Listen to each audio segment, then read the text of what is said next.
Facebook ads manager में score quality एक तरह का हेल्थ रिपोर्ट कार्ड दे रहा होता है, जो बता रहा होता है कितनी अपॉर्चुनिटीज आप मिस कर रहे हैं। ये स्कोर जितना हाई होगा, आपके एड्स की एफिशिएंसी और स्केलेबिलिटी उतनी ही स्ट्रांग होगी। अब सवाल ये कि ये स्कोर बनता किस बेसिस पर है, इसको डिटेल में समझते हैं। अपॉर्चुनिटी स्कोर 4 मेजर एरियाज को एनालिसिस करता है: आपका ad setup, audience strategy, campaign optimization और क्रिएटिव परफॉर्मेंस। इन चारों में अगर कहीं गैप हो तो स्कोर नीचे चला जाता है। अब इसको रियल लाइफ एग्जाम्पल से क्लियर करते हैं। सबसे पहला है ऑडियंस ओवरलैप। एक क्लाइंट अपने 3 एड्स कैंपेन को एक ही तरह के सेम ऑडियंस को टारगेट कर रहे थे। फेसबुक कंफ्यूज हो रहा था किसको लीड दूं और किसको कॉम्पीट करने दूं।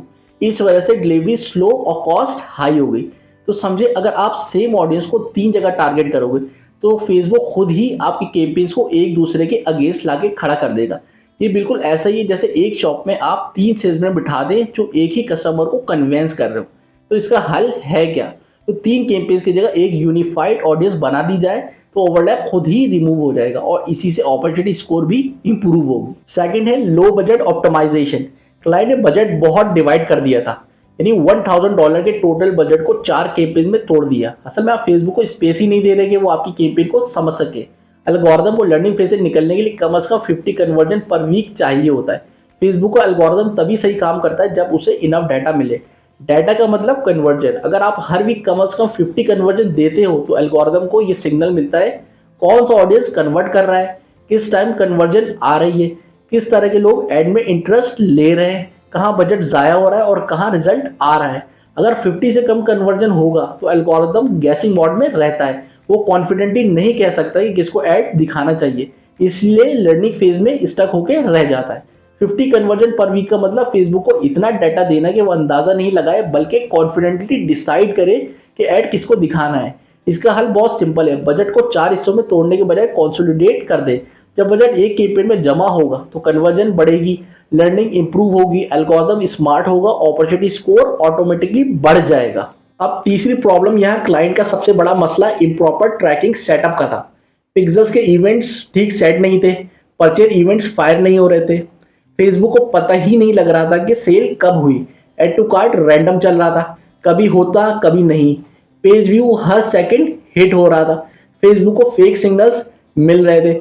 अब सोचने वाली बात यह है, जब फेसबुक को यही नहीं पता चलेगा कि कौन सा ऐड रिजल्ट ला रहा है तो वो आपको लॉजिक से परफॉर्मेंस कैसे इंप्रूव करेगा। सिस्टम को अगर क्लियर सिग्नल्स नहीं मिलते तो वो ऑप्टिमाइज नहीं कर सकता, इसलिए अपॉर्चुनिटी स्कोर नीचे आ जाता है। सिंपल अल्फाजों में ट्रैकिंग खराब होगी तो फेसबुक अंधेरे में तीर चलाएगा, पता ही नहीं चलेगा किस ऐड ने सेल करवाई।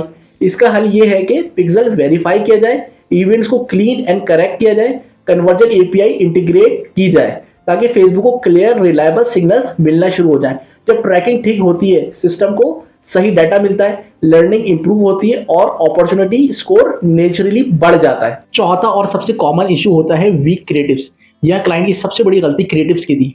उन्होंने एक ही इमेज को 12 दिन तक चलाया हुआ था, ना कोई नया हुक, ना कोई वेरिएशन, ना कोई फ्रेश एंगल। अब इशू ये है कि फेसबुक का सिस्टम क्रिएटिव फ्रेशनेस को बहुत इंपॉर्टेंस देता है।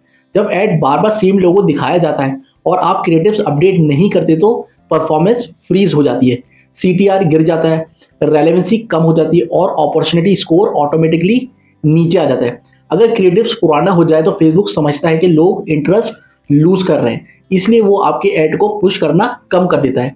इसलिए फेसबुक सिस्टम को फ्रेश सिग्नल्स चाहिए होते हैं, नए क्रिएटिव्स, नए हुक्स, नए visuals, different formats, reels, static, carousels, UGC. जितनी डाइवर्सिटी होगी उतना एल्गोरिदम को डाटा मिलेगा, उतनी ही परफॉर्मेंस ऊपर जाएगी। इसका हल सिंपल है, मल्टीपल क्रिएटिव्स डेवलप करें, शॉर्ट वीडियोस ऐड करें, फॉर्मेट मिक्स करें। जब क्रिएटिव वैरायटी आती है तो एंगेजमेंट ऊपर जाती है, एड लर्निंग इंप्रूव होती है और अपॉर्चुनिटी स्कोर बूस्ट हो जाता है। क्वालिटी स्कोर का पर्पस सिर्फ नंबर देखना नहीं होता, यह हमें बता रहा होता है कि आपके ऐड में किस जगह ऑपरेशनल लीकेज है। फेसबुक आपको गाइड करता है, ऑडियंस कंबाइन करो, बजट कंसोलिडेट करो, क्रिएटिव्स रिफ्रेश करो, ट्रैकिंग फिक्स करो, बिड स्ट्रेटेजी ट्यून करो। और जब आप ये सब ठीक करते हो, स्कोर बढ़ जाता है और साथ ही परफॉर्मेंस भी। देखिए, जब तक हम स्कोर को इग्नोर करते रहेंगे, हम एड परफॉर्मेंस इंप्रूव करने के लिए सिर्फ गैस गेम खेलते रहेंगे।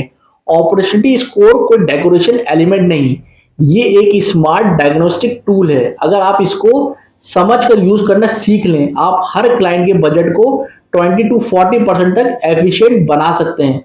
और सबसे इंपॉर्टेंट बात, आपका confidence as an expert double हो जाता है, क्योंकि आपके पास एक क्लियर रोड मैप होता है कि एड परफॉर्मेंस इंप्रूव कैसे करनी है।